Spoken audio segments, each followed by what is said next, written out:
कार्य नहीं और कतई स्वीकार्य नहीं होगा।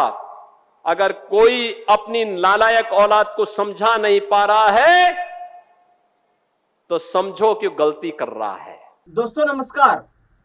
उत्तर प्रदेश के गाजियाबाद में बकरी ईद के वक्त पर जिस हिंदू लड़के सूर्या चौहान को कुछ मुस्लिम बदमाश लड़कों ने जो निशाना बनाया, कुर्बानी दिखाने के बहाने अपने दोस्त को ही कुर्बान कर दिया। अब ये मामला उत्तर प्रदेश में कानून व्यवस्था के साथ साथ राजनीतिक तौर पर भी तूल पकड़ता जा रहा है। उत्तर प्रदेश के बिजनौर में एक जनसभा को संबोधित करते हुए सूबे के मुख्यमंत्री योगी आदित्यनाथ ने एक बड़ा संकेत दिया। उन्होंने कहा कि जब से भारतीय जनता पार्टी की सरकार बनी है तब से हमने हर समाज की भावनाओं को, उनकी संवेदनाओं को ध्यान में रखा है और सभी के साथ एक जैसा बर्ताव किया गया है।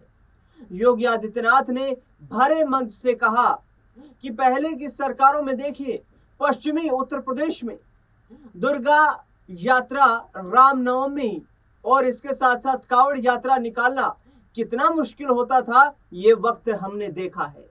ये उत्तर प्रदेश के मुख्यमंत्री योगी आदित्यनाथ ने कहा। साथ ही उन्होंने कहा कि अपनी नालायक औलादों पर कंट्रोल कर लीजिए, यानी कि उन अभिभावकों से मुख्यमंत्री योगी आदित्यनाथ अपील करते हुए नजर आए जिन्होंने इस तरीके की घटनाओं को अंजाम दिया है। उन्होंने कहा कि अपनी औलादों को, नालायक औलादों को कंट्रोल करिए, वरना फिर यही हश्र होगा और ये एक्शन जो है ये रुकने वाले नहीं है, क्योंकि प्रदेश में हमें सबकी भावनाओं का सम्मान करना है। उत्तर प्रदेश के गाजियाबाद के खोड़ा इलाके की ये घटना सामने आई थी, जिस दौरान आपको बता दें कि बकरी ईद के अवसर पर एक असद नाम के लड़के ने अपने साथियों नवाब, फरहान, आतिफ, साकिर, इन लोगों के साथ मिलकर के एक हिंदू लड़के को फोन मिलाया कि सूर्य कैसा है, आजा, तूने आज तक कुर्बानी नहीं देखी है कि कैसे हम ईद के अवसर पर, ईद के त्योहार पर कुर्बानी देते हैं, आजा तेरे को कुर्बानी दिखाते हैं। अब सूर्य चौहान जो कि असद और इन तमाम लोगों का मित्र था, दोस्त था, एक साथ रहते थे, 17 साल की महज उम्र थी, मिलने के लिए वो असद के पास चला आया। लेकिन असद ने एक और ही कहानी इसके पीछे घड़ रखी थी। असद और सूर्य के बीच बताया जा रहा है कि कुछ महीनों पहले किसी छोटी मोटी बात को लेकर कुछ जुबानी विवाद हुआ था।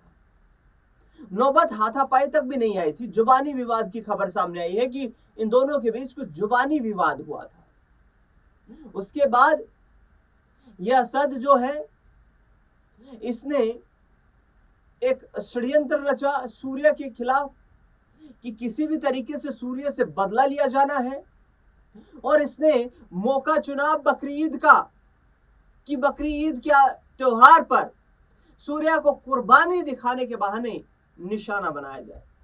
सूर्य जैसे ही इनके पास पहुंचा, सीसीटीवी की वो फुटेज वायरल लगातार हो रही है। पुलिस ने जिस सीसीटीवी फुटेज को खंगाला है, सूर्य पर दनादन चाकुओं से हमला कर दिया गया।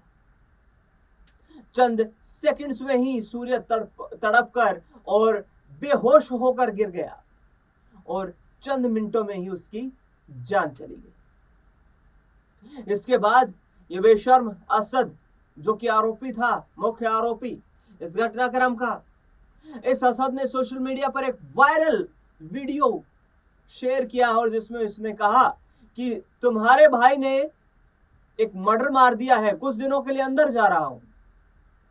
लेकिन इसे पता नहीं था कि यूपी में आखिरकार जो शासन है वर्तमान में, ये जो कानून व्यवस्था की को संभालने की जिम्मेदारी जिस पुलिस के पास है, वो पुलिस आजकल किस मोड में नजर आ रही है।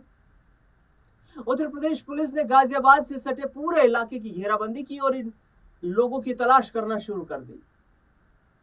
उसके बाद एक क्रॉस फायरिंग मुठभेड़ में असद घायल हुआ, अस्पताल ले जाया गया, जहां पर डॉक्टरों की टीम ने उसे मृत घोषित कर दिया। अब उस घटनाक्रम का खुले मन से जिक्र करते हुए उत्तर प्रदेश के मुख्यमंत्री योगी आदित्यनाथ ने क्या कुछ कहा है वो सुनवाते हैं आपको। आपने देखा होगा बकरीद के अवसर पर किस किस प्रकार की हरकतें हो रही थी।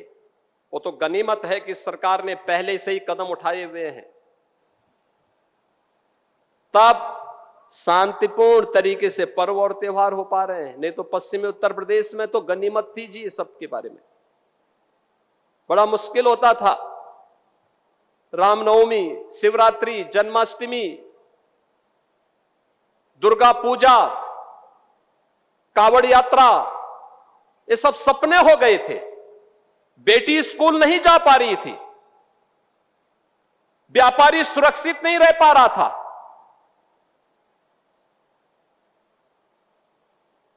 और दोस्ती, कैसी दोस्ती, आपने अभी गाजियाबाद में देखा होगा।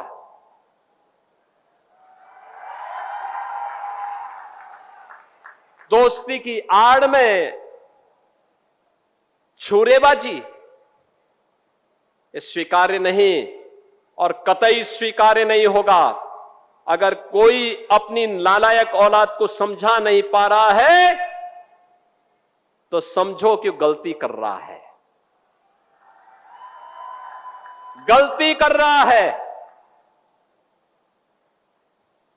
याद रखना, हमारी संवेदना सामान्य नागरिकों के प्रति है। प्रधानमंत्री मोदी जी के नेतृत्व में पिछले 12 वर्ष में बिना भेदभाव के शासन की योजना का लाभ हर तबके को प्राप्त हुआ है। न जाति देखी गई, न क्षेत्र देखा गया, न भाषा देखी गई, न मत देखा गया, न मजहब देखा गया। सबका साथ और सबका विकास, योजनाओं का लाभ, विकास की योजनाएं बिना भेदभाव के, बिजली बिना भेदभाव के, कर्ज बिना भेदभाव के, बिना भेदभाव के शासन की योजना का लाभ। लेकिन देश भी तो अपेक्षा करता है कि संवेदना दिखाई दे, लेकिन वो संवेदना गायब वहां पे। और बहनों और भाइयों, इसीलिए मैं भी आपसे कहने के लिए आया हूं,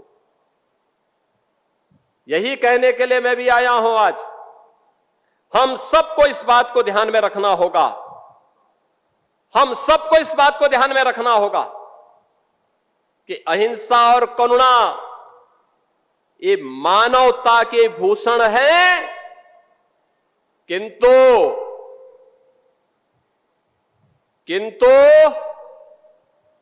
शस्त्र उठाना होगा अगर सामने खरदूषण है।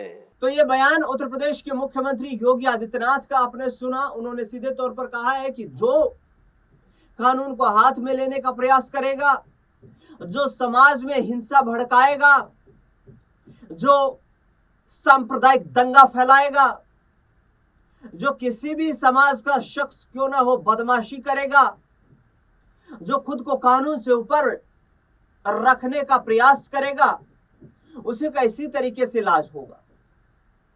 लगातार उत्तर प्रदेश में ऐसी खबरें सामने आती रही हैं, लेकिन योगी सरकार के मंत्री ने उस पीड़ित परिवार से गाजियाबाद में मुलाकात भी की है और सरकार के द्वारा हर संभव मदद की उन्हें आश्वासन भी दिया है।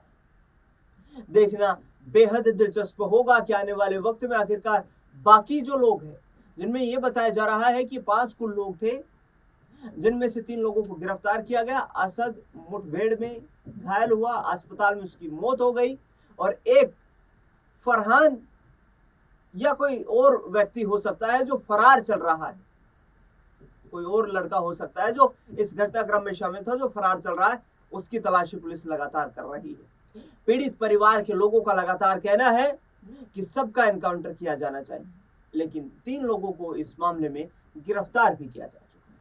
उत्तर प्रदेश के मुख्यमंत्री का सीधे तौर पर साफ संकेत है कि कानून व्यवस्था को हाथ में लेना, समाज में सांप्रदायिक दंगे भड़काना स्वीकार कतई नहीं किया जाएगा। इस खास रिपोर्ट में फिलहाल इतना ही। अपनी राय प्रतिक्रिया कमेंट बॉक्स में देना बिल्कुल ना भूलें। फिलहाल के लिए इतना ही। देश दुनिया से जुड़ी बड़ी खबरों के लिए लगातार बने रहे हमारे साथ। धन्यवाद।